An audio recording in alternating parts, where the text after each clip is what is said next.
Fans, we have been seeing grown men reduced to tears. This is why Kristen Keogh is standing next to me. We sent her out today to talk about, this is serious, the stages of grief and how fans can cope, because fans are truly hurting. Yeah, so I talked to a therapist today in Bankers Hill, and she said there are 5 stages of grief. I learned today that I am in denial. Next for me will be anger, and I might set the shirt on fire, because I've already thought about it. You know, I'm sad. I never even got to ward to a game. But she says what we're all feeling is about more than just a game. These are very serious emotions. They just left without saying anything. Denial is the first stage of grief. But you dogged us, Dean. You tore our heart out. Then anger. The whole community is San Diego.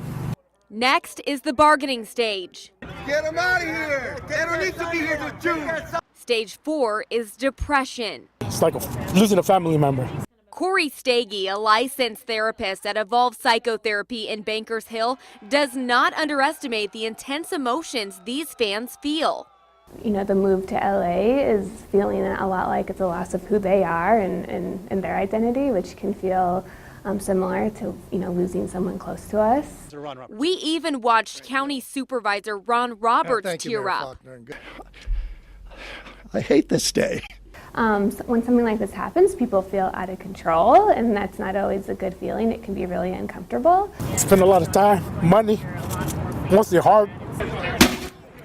Saying goodbye hurts because cheering on the Chargers was a habit, a tradition fans enjoyed with their friends and family every fall, every Sunday for their entire lives.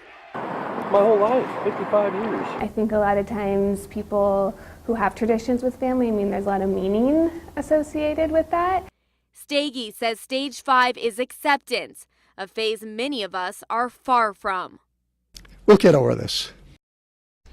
And she also told me that the grieving process will take a different amount of time for each of us, but that there are triggers coming up, like the Super Bowl games, and then of course the start of next football season will be rough. But she actually recommends taking the drive to LA, see if maybe it does make you feel better, or take interest in another sport. Gulls games, they are super fun. I highly recommend those. There's an opportunity here. Yeah. I love it.